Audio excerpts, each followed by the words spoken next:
Welcome to my brand new home here in Yilan. Technically not brand new and also technically not my home, but I realized that although I have been working from this office for the past 3 months, we have not done a proper house tour yet. And every single week since I moved here to Yilan, every single person that I meet either on the streets or maybe here on YouTube do ask me if I ever regret leaving Taipei and moving out to Yilan as a foreigner living here in Taiwan. So today I'm gonna answer all these questions that I've been asked ever since I did the move, and also give you a proper kaishang, a proper house tour of our YouTube studio / office here in Yilan. I have to say, moving to Yilan is the second best decision I have ever done here in Taiwan after proposing to my beautiful wife Minthia. It sounds cheesy, but honestly I absolutely love my life here in Yilan. The biggest deal is of course that we have our own car with our own parking spot literally right here, just like 5 meters behind the camera right now. I think the only downside that I can find actually during these first couple of months at least is that if you are restricted to like normal people's working hours, or I should say normal people's weekends when they're not working, it is a little bit annoying to do the commute Taipei to Yilan, specifically on like Friday nights or just the whole day on Sundays. It could take like twice as long, like 1.5 hours for like no other reason other than Taiwanese people drives super slow in tunnels for whatever reason, and then as soon as the tunnel ends, people like speed up to like way above the speed limit again. But speaking about mysteries here in Taiwan, I am trying to learn so much more about life in Taiwan, not from a foreigner's perspective,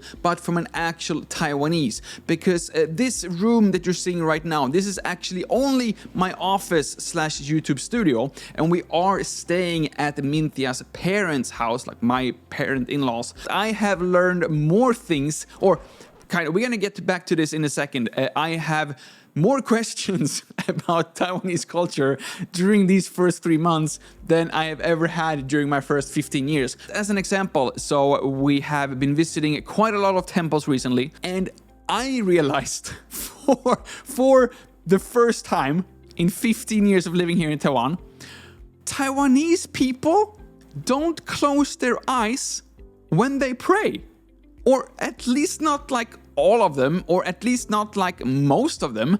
I have always closed my eyes when we have gone up to pray in a temple. And it is so difficult because since your eyes are closed, you don't know how long you're gonna be praying for.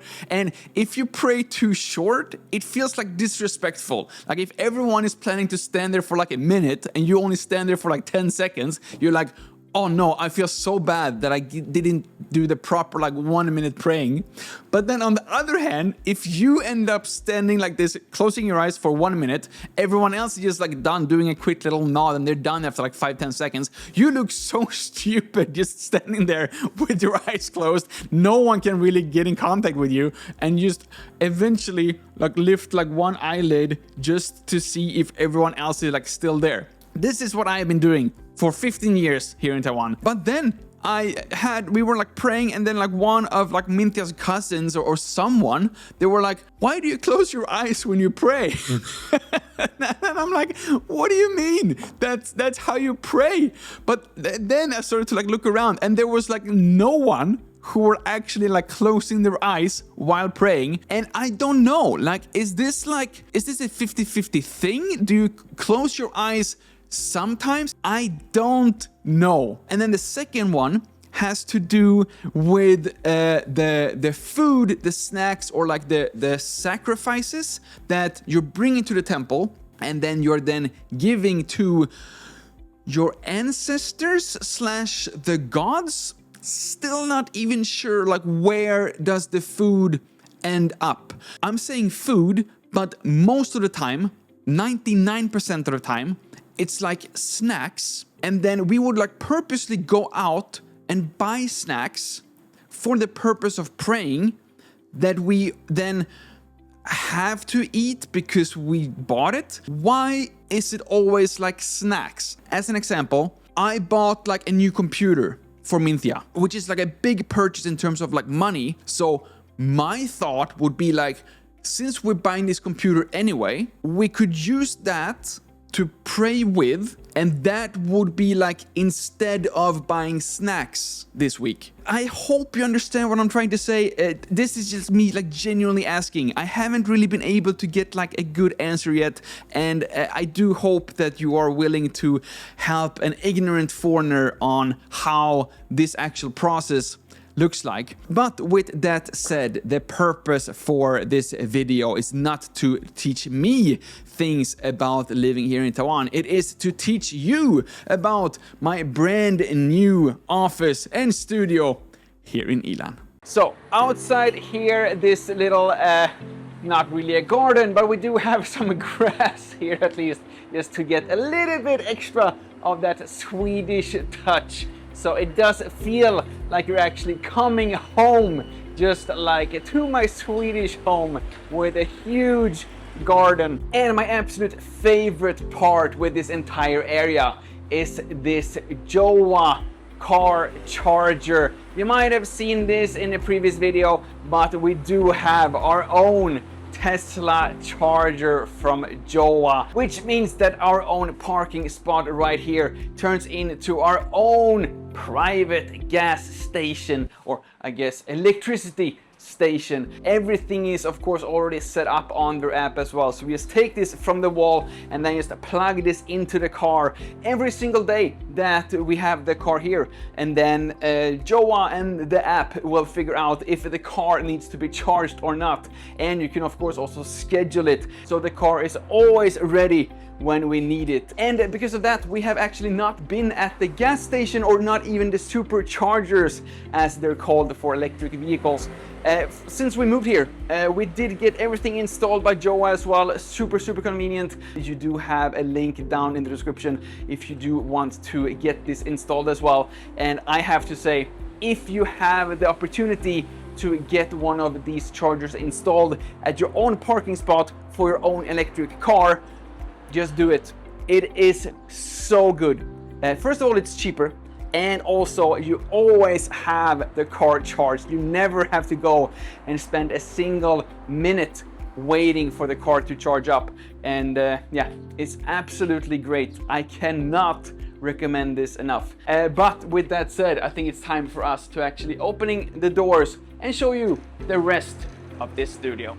And the first thing that you might notice even before you come in here to the studio is this frosted window slash sliding door, which is actually just like a sticker we have put on because we did realize that we might have somewhat nosy neighbors wondering what this only foreigner in Yilan, I think, are doing here every single day in front of my computer here with the standing desk, which is where I technically spend most of my days, to be honest, but I don't think that just a normal desk with a normal computer is that interesting. So instead, we're gonna jump over here on this side where we have my Tanko table, which you might remember from my time in Taipei, since we actually managed to move this entire table from Taipei and here to Yilan. Previously, this was like my 3D printing table, because if you do not know, I am also running a 3D printing business called the Taiwan shop.tw, where we do sell Taiwan inspired 3D prints and just trying to promote Taiwan as much as we can. But as the 3D printing and the Taiwan shop.tw started to grow, so also did the need for more 3D printers. And here we have the 3D printing rack, also from Tanko, of course, who has been so kind to send this for me as a welcome gift to this brand new studio here in Yilan. This is customized just for my needs and also for my specific printers. So as an example, this H2D from Bamboo Lab, you don't need to remember the name of this printer, but you can see that this fits perfectly here in this middle center column, as well as here this other 3D printer as well, just sliding just as easily in and out. And this just helps me so much when it comes to actually maximizing my space. I can have all 6 of these machines running at the same time, and although the machines itself vibrates a little bit, this construction is super sturdy, so it does not interfere with the actual quality at all. And since it is metal, this is also 100% magnetic, so I do have tons of different accessories I just put on here, so I have easy access to different shelves, and also lots of other magnetized accessories that I can just put on here and have direct access to everything just within arm's reach. Another thing that I really like about these shelves as well is that they all have these raised edges as well. So if you do have, for example, some screws or maybe some even sharp objects or knives here, there's absolutely no risk that these will accidentally fall down on the floor, because this rack is pretty heavy, not something that you quickly just remove if you do accidentally drop something underneath, and also not something that you very easily install by yourself. But thankfully Tanko is of course offering the installation service as well. So you literally don't have to do anything other than just checking out the link down in the description. Now, moving on with another part of this studio where I might still need a little bit of improvement. Basically, this entire back area right here should be my camera setup. We haven't really gotten there yet because the previous tenant left what looks to be the rest of a bathtub here in the living room. So we do need a little bit more work to actually take care of that. Same as this door that we are going to show you in just a second, but first we do have a few more rooms down here on the first floor. Here we do have my 3D printing storage, which is not really that interesting unless you're into 3D printing, so I would just leave it like this. This is where I just keep everything for my 3D printing business. But now we are here in what previously was a kitchen, and that might be a kitchen in the future as well, but right now it is still very much a storage because Taiwan is just so convenient, and you can get food and you can get coffee, you can get whatever you need from 7-Eleven across the street. So who needs a kitchen anyway? But yeah, what can I say? We just try to juggle our times, making videos and also clean up whenever we have a chance. And now we are gonna go up here to the second floor, which I don't really know what we're gonna find, because this is also the actual storage, which in the future most likely will continue to be storage as well. So we don't have an AC an AC up here. I can already feel it's like so warm right now. So we don't have an AC here on the second floor. So this is very much the storage. I'm soaking sweat just like going down here now. Yeah, so this is, I guess it was a room before. Now it's, I mean, it's still a room now, but yeah, this is how it looks like. Yeah, I don't know. So long story short, we have 3 floors here in this office / workshop. Side topic, what is this? Why do we have a window from one room to another room inside of the apartment, and then we have some like cute little curtains? I have no idea why you would have windows from one room to another. It doesn't make any sense to me. But anyway, here we do have the actual bedroom, I think, which is, yeah, I don't know. It's a little bit too old and a little bit too much work for us to actually do something about. For example, here we have this, I call it Japanese floors. I don't know what it actually is called or what it is, but the floor goes up for no reason whatsoever there. So it's just extra work to remove if you do want it to be removed. And then we have the third floor here where we don't have any lights on the second floor either, but here there's also like no window. So here it gets like really dark. And here it's really warm. It's like ridiculously warm. It's just metal walls and it's metal ceiling, which means that it's like an oven in here right now. It's a huge open space. Let's see if we can see this. It's It's massive. It's like bigger than Taipei entire apartment, and it's just a space where we don't really have any need for right now. We would die if we would try to live up here because it's just like no AC, and also feel like just installing an AC is also not gonna work because you need it like properly like isolated. But yeah, we do have a proper second floor here as well. There's absolutely nothing wrong with this second floor other than it is not as new, as fresh. So basically where we are right now is that we are keeping this second floor at least. Who knows, on my 3D printing business, if you're ordering much more from the Taiwan shop.tw, we might need to expand up to the second floor as well. Or maybe we can set up another kind of YouTube studio where we can have like podcasting. Maybe I could even open it up for like, so people in Yilan could like rent a podcast room or something. I don't know. We're just like playing around with ideas right now. Right now, I'm just gonna go down and continue with this house tour because I'm already like starting to sweat like crazy. And oh, I can already feel the amazing AC. I just need to close the door here so we don't have any unnecessary cold air going up there. Oh my goodness. If you don't live in Taiwan, you don't understand the difference between an AC room and a non-AC room. I think it was like 36 or 37 degrees today. Yeah, I'm like sweating now just by going up there, showing you for like a minute. Basically, that is the official house tour, and all my videos that you're seeing here will be recording from this little table here in the middle of the room until I find a better solution. Ideally, I do want to have a dedicated YouTube set upstairs on the second floor.